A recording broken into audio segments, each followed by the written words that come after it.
चुन्नीलाल अपने घर में अपना सामान पैक करते हुए अपनी बीवी रंजना को आवाज लगाता है। रंजना, अरे ओ रंजना, कहाँ हो? अरे मुझे लेट हो रहा है, जल्दी आओ।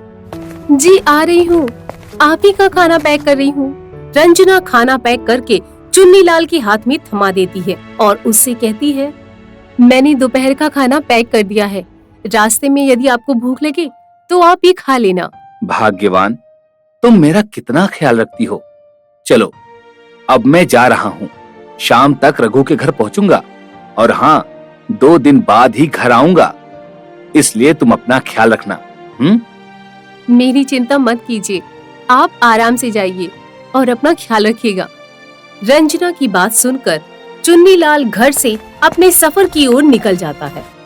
वो अपने घर से कुछ दूरी पर जाता है, तभी उसे एक आदमी दिखाई देता है, लेकिन चुन्नीलाल उस पर ध्यान ना देकर अपने रास्ते पर ध्यान देता है। लेकिन वो आदमी चुन्नीलाल के साथ साथ चलने लगता है। कुछ दूरी तय करने पर चुन्नीलाल ये देखता है कि वो आदमी उसके साथ साथ चल रहा है। ये देख चुन्नीलाल उस आदमी से कहता है, भाई साहब, आप कौन हैं और आप मेरा पीछा क्यों कर रहे हैं? मेरा नाम यम है और मैं तुम्हारा पीछा नहीं कर रहा हूँ, बल्कि तुम्हारे साथ चल रहा हूँ, क्योंकि तुम्हें जहाँ जाना है वहीं पर मुझे भी जाना है। तो सोचा क्यों ना मैं तुम्हारे साथ अपना सफर तय कर लूं। लेकिन मुझे कहाँ जाना है, ये आपको कैसे मालूम? यही तो सोचने वाली बात है। अच्छा, और हाँ, यदि तुम्हें मेरा साथ पसंद ना आए तो बता देना, मैं अपना रास्ता बदल लूंगा। अरे नहीं भाई साहब, अगर तुम्हें वहाँ जाना है जहाँ मैं जा रहा हूँ तो तुम बिल्कुल सही आदमी के साथ चल रहे हो, क्योंकि मैं तुम्हें ठीक वहीं पहुँचाऊंगा जहाँ पर तुम्हें जाना है। इतना बोलकर यमराज और चुन्नीलाल आगे की तरफ बढ़ने लगते हैं। चलते चलते बीच में एक गांव पड़ता है। चुन्नीलाल और यमराज उस गांव से गुजर रहे थे कि तभी चुन्नीलाल की आंखों के सामने एक भयानक एक्सीडेंट हो जाता है। जिसका एक्सीडेंट होता है, उस आदमी की हालत बुरी थी। ये देख चुन्नीलाल भागते हुए उस घायल व्यक्ति के पास जाता है और आसपास के लोगों को आवाज लगाता है, अरे कोई है, देखो इस आदमी को कितनी चोट लगी है, कोई मेरी मदद करो भाई। चुन्नीलाल लोगों को चीख चीख कर आवाज दे रहा होता है, लेकिन आसपास के लोग बस खड़े होकर तमाशा देख रहे थे। ये देख चुन्नीलाल को बेहद गुस्सा आता है, पर क्योंकि चुन्नीलाल को उस गांव के बारे में कुछ भी पता नहीं था, इसलिए वो किसी को कुछ नहीं कहता और सीधा एम्बुलेंस को फोन लगाता है। वो एम्बुलेंस को फोन करता है, उससे पहले वहाँ यम आते हैं और उसका हाथ पकड़ लेते हैं। मित्र, एम्बुलेंस को बुलाने का कोई फायदा नहीं है, क्योंकि इस मनुष्य की मृत्यु हो चुकी है। इसका समय काल पूरा हो चुका है। यम और चुन्नीलाल बात कर रहे होते हैं कि तभी वहाँ पुलिस आ जाती है। चलो हटो सब यहाँ से, पुलिस को अपना काम करने दो। हट जाओ। पुलिस के आने के बाद यम कुछ नहीं बोलते और साइड हो जाते हैं और कुछ ही देर में उस आदमी की बॉडी को लेकर पुलिस वहाँ से चली जाती है। पुलिस के जाने के बाद चुन्नीलाल उदास होकर वहाँ से चल पड़ता है। चुन्नीलाल के साथ यम भी उसके साथ चलने लगते हैं। चुन्नीलाल काफी उदास था। उसे उदास देख यम बोले, मित्र, तुम इतने उदास क्यों हो? दोस्त, मैं उस आदमी की मृत्यु देखकर विचलित हो गया हूँ। क्या वो तुम्हारा सगा या पहचान वाला था? नहीं। तो फिर इतने उदास क्यों हो? यार, आजकल कोई किसी की मदद नहीं करता। वो बेचारा घायल अवस्था में पड़ा था, लेकिन किसी ने उसकी मदद तक नहीं की। शायद आज किसी ने उसकी मदद की होती तो वो जिंदा होता। मित्र, ये तो दुनिया का दस्तूर है कि लोग खड़े होकर तमाशा ही देखते हैं। भाई, क्या इंसानियत नाम की कोई चीज नहीं होती? दूसरों के दुख को गले लगाकर तुम्हें सुख नहीं मिलेगा, इसलिए उसे भूलकर अपनी मंजिल तय करो। यम की बात सुनकर चुन्नीलाल को भी लगता है कि उसे उस घटना को भूल जाना चाहिए, इसलिए चुन्नीलाल अपने सफर को तय करने के लिए चल पड़ता है। कुछ दूरी पर चलने के बाद वो दोनों दूसरे गांव पहुंच जाते हैं, जहां चुन्नीलाल की नजर एक घर पर पड़ती है। उस घर के बाहर भीड़ इकट्ठा हुई थी और घर से रोने की आवाज आ रही थी। ये देख चुन्नीलाल यम से बोलता है। यहाँ इतनी भीड़ क्यों लगी हुई है? चलो चलकर देखते हैं। यदि तुम्हारा मन है मित्र तो चलो हम चलकर देखते हैं और पता लगाते हैं कि घर से रोने की आवाज क्यों आ रही है। इतना बोलकर यम और चुन्नीलाल दोनों ही उस घर की ओर चल पड़ते हैं, जहाँ वो देखते हैं कि उस घर में एक लाश पड़ी हुई है। ये देख चुन्नीलाल एक बार फिर दुखी हो जाता है। हे भगवान, इस तरफ भी दुखी दुख है। चुन्नीलाल को उदास देख यम उससे सवाल करते हैं। अब क्या हुआ मित्र, तुम उदास क्यों हो गए? जिस घर से बाप का साया उठ जाता है, उस घर वालों से पूछो कि अनाथ होने का गम क्या होता है। मित्र, ये तो भगवान की देन है। जिसकी जितनी जीवन रेखा लिखी है वो उतना ही जिएगा। तुम बिल्कुल सही कह रहे हो, लेकिन मुझे एक बात समझ नहीं आ रही। मैं जब से तुम्हारे साथ चल रहा हूँ तब से आज मैंने सिर्फ एक्सीडेंट और लाश ही देखी है। कहीं तुम्हारे कदम मनहूस तो नहीं है? इसमें हंसने वाली बात क्या है? तुम इस तरह हंस क्यों रहे हो? मित्र, तुम भले इंसान हो, इसलिए मैं तुम्हें अपना सत्य बता रहा हूँ कि मैं कौन हूँ। आखिर कौन हो तुम? जल्दी बताओ। जिसके साथ तुम अपना सफर तय कर रहे हो वो कोई और नहीं बल्कि खुद यमराज है। क्या? यमराज के मुंह से ऐसी बात सुनकर चुन्नीलाल की आंखें फटी की फटी रह जाती हैं। ये देख यमराज एक बार फिर हंसते हैं।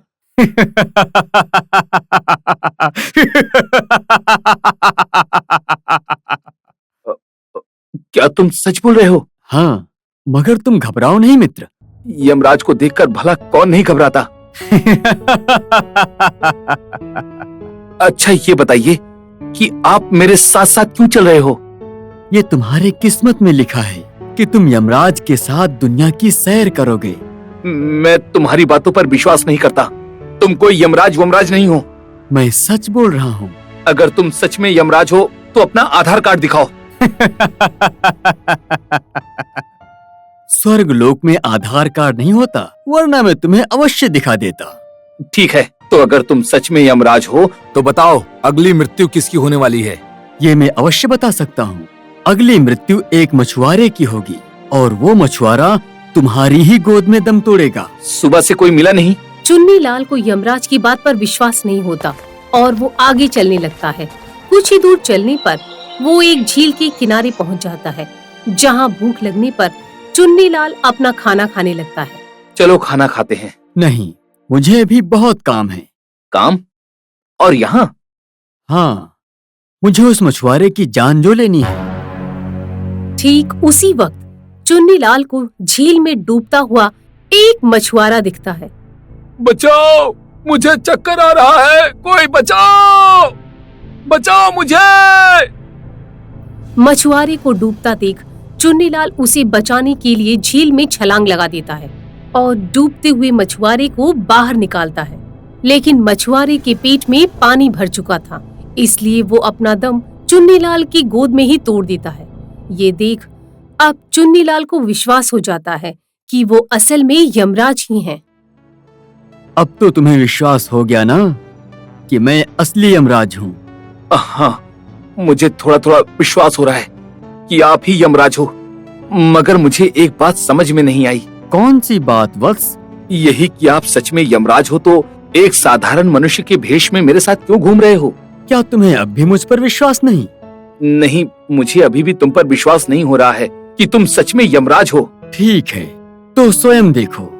चुन्नीलाल को विश्वास दिलाने के लिए यमराज अपने असली रूप में आते हैं। मैंने तुमसे कहा था ना कि तुम्हारी किस्मत में लिखा है कि तुम यमराज के साथ में दुनिया देखोगे, इसलिए मैं साधारण इंसान की भांति तुम्हारे साथ चल रहा था।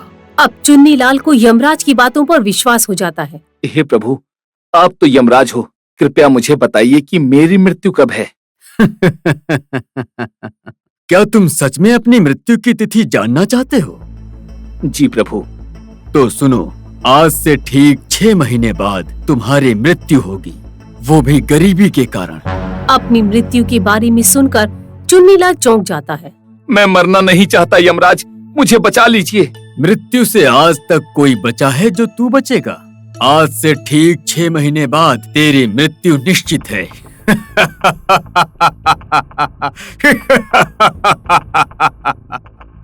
इतना बोलकर यमराज वहाँ से गायब हो जाते हैं चुन्नीलाल मरना नहीं चाहता, इसलिए वो वहीं से अपने घर वापस लौट जाता है। चुन्नीलाल खुद को एक कमरे में बंद कर लेता है। चुन्नीलाल अपने कमरे से बाहर नहीं आता। ये देख उसकी पत्नी रंजना को बड़ा ही अजीब लगता है और वो अपने पति के कमरे में जाकर उससे पूछती है, सुनिए, जब से आप अपने दोस्त के घर से आए हैं तब से आपको दुखी देख रही हूँ।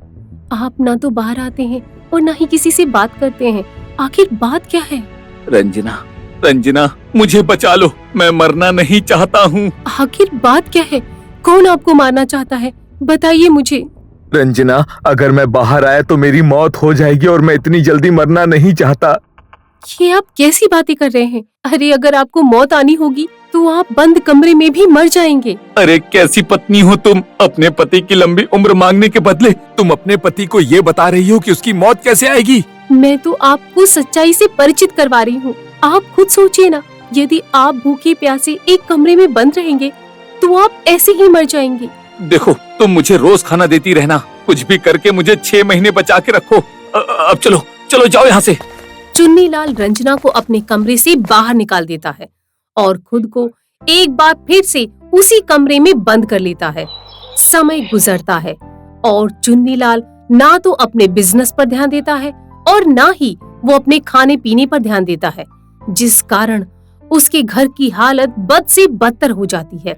कुछ समय बाद उसके घर में खाने के लाले पड़ने लगते हैं। देखते ही देखते 6 महीने गुजर जाते हैं और ढंग से खाना ना मिलने की वजह से चुन्नीलाल अब अपनी अंतिम सांस ले रहा होता है। तभी उसके सामने यमराज आते हैं। चुन्नीलाल, तुम मुझे बहुत समझदार लगते थे, लेकिन मृत्यु के डर से तुमने अपनी बुद्धिमानी को मूर्खता में बदल दिया। यदि तुम 6 महीने लगातार जम के कमाते तो शायद उन पैसों से तुम्हारी पत्नी का गुजर बसर हो सकता था, लेकिन अपनी जिंदगी बचाने के पीछे तुमने अपनी पत्नी के आगे का जीवन भी खतरे में डाल दिया। मैं मरना नहीं चाहता प्रभु। किस्मत का लिखा कोई नहीं बदल पाया है। तुम्हारी मृत्यु गरीबी के कारण होना तय थी, इसलिए मौत के डर ने तुम्हें गरीब बना दिया। चलो अब मरने के लिए तैयार हो जाओ। इतना बोलकर यमराज चुन्नीलाल के प्राण हर लेते हैं। अपनी मौत से पहले मौत की तारीख जानने से इंसान मौत आने के पहले ही डर डर के मर जाता है और किस्मत में जो होना लिखा होता है वो हर हाल में होकर ही रहता है। किस्मत का लिखा कोई नहीं बदल सकता। करण रामपुर गांव में रहता था और रामपुर में ही एक बड़ी कंपनी में नौकरी करता था। आज करण का जन्मदिन है। Happy birthday to you. Happy birthday to you. Happy birthday to Karan. Happy birthday to you. करण, तुम्हारे बर्थडे में कंपनी ने डिसाइड किया है कि आज तुम्हें एंजॉय करने के लिए छुट्टी दी जाए। शुक्रिया सर। छुट्टी मिलने पर करण खुशी खुशी अपने घर की ओर जा रहा था। तब अचानक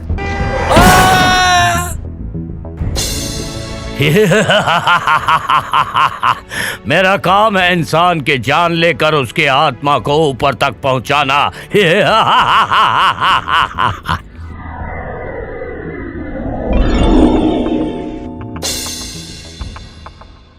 स्वर्ग लोक में चित्रगुप्त बही खाता लेकर हिसाब देख रहे हैं। प्रभु की जय हो।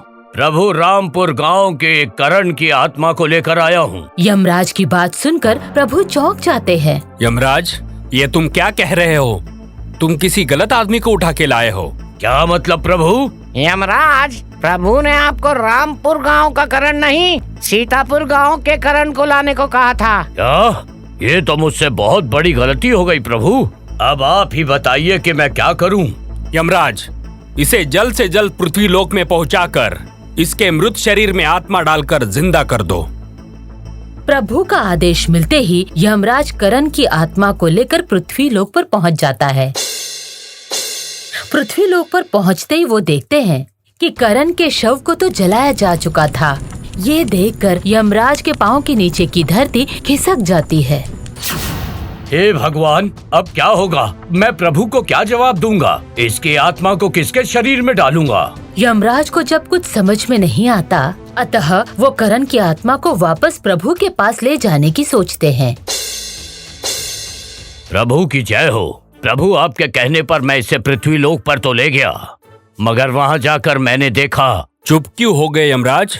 बताओ वहां जाकर तुमने क्या देखा? प्रभु मैं जब इसकी आत्मा को लेकर इसके शरीर में डालने के लिए पृथ्वी लोक में गया तो मैंने देखा इसके शरीर को तो जलाया जा चुका था। क्या? इसके शरीर को जलाया जा चुका था? ये तो बड़ा अनर्थ हो गया। अब इसकी आत्मा का क्या करेंगे? प्रभु, करण की आत्मा को किसी का शरीर देना ही पड़ेगा। किसी का भी शरीर मतलब? मैं किसी के शरीर में नहीं जाऊंगा। मुझे मेरा ही शरीर चाहिए, समझे क्या? देखो मानव, हमें समझने की कोशिश करो। तुम्हें मैं यहाँ जानबूझकर नहीं लाया था, तुम गलती से यहाँ आ गए।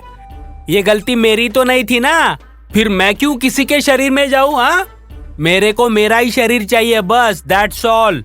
करण की बात सुनकर सभी चिंतित हो जाते हैं। तब प्रभु करण को समझाते हैं। देखो करण, तुम्हारी बात तो सही है, गलती तुम्हारी नहीं है, मगर तुम्हारे पुराने बदन से भी अच्छा और खूबसूरत बदन दिया जाए तो फिर तुम्हें क्या दिक्कत है? देखो प्रभु, मुझे आप पर तो भरोसा है, मगर ये यमराज पे भरोसा नहीं है। ये तो मुझे किसी के भी बॉडी में घुसा देंगे, ऐसे है। मैं किसी ऐरे गहरे के बॉडी में नहीं जाऊंगा। ठीक है यमराज, किसी खूबसूरत मानव को मारकर उसका खूबसूरत बदन इसे दिया जाए। माफ करना प्रभु, मगर यह संभव नहीं है, क्योंकि जिसके बदले में गलती से इसे यहाँ लाया गया है वो सीतापुर वाला करण अभी जिंदा है, तो इसे सिर्फ उसका ही बदन मिल सकता है। बताओ अब क्या करें प्रभु? सब कुछ चिंतित देखकर मानव बोला। प्रभु, आप लोग को टेंशन में देखकर अपुन को एक ख्याल आया है। बताओ वस, वो कौन सा ख्याल है? प्रभु, मैं सीतापुर वाले करण को देख लेता हूँ, अगर वो मुझे अच्छा लगा तो उसकी बॉडी में अपुन रहने को तैयार है। ठीक है वत्स, यमराज इसे सीतापुर वाला करण दिखाओ। जो आ गया प्रभु।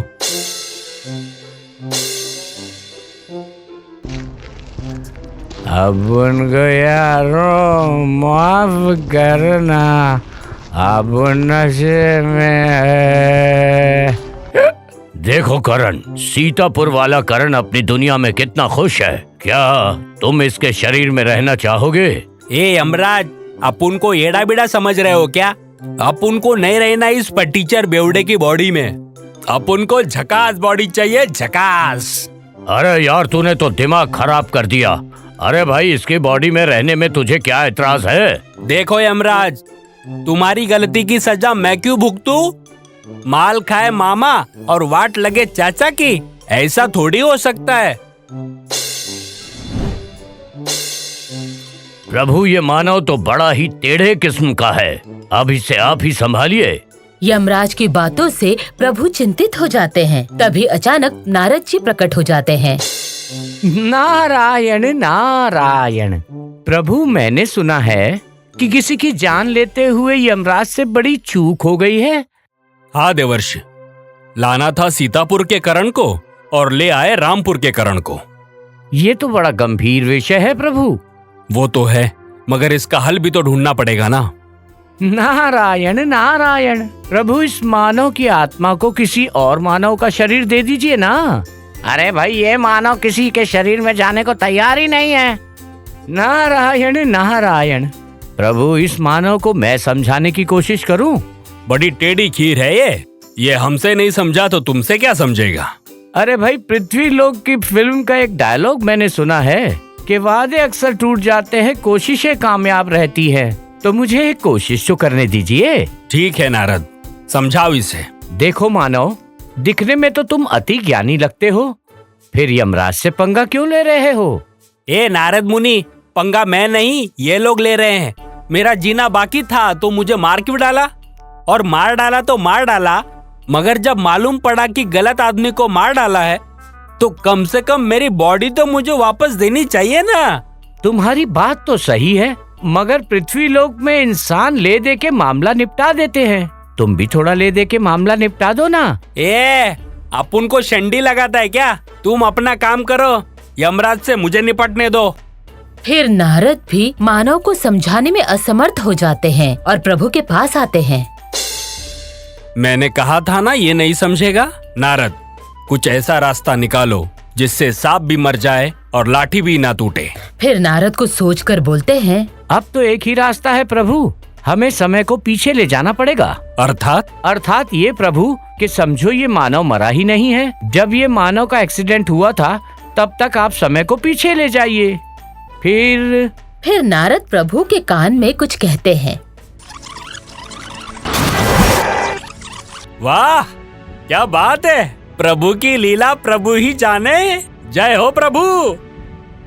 मुझे पीने दो और जीने दो।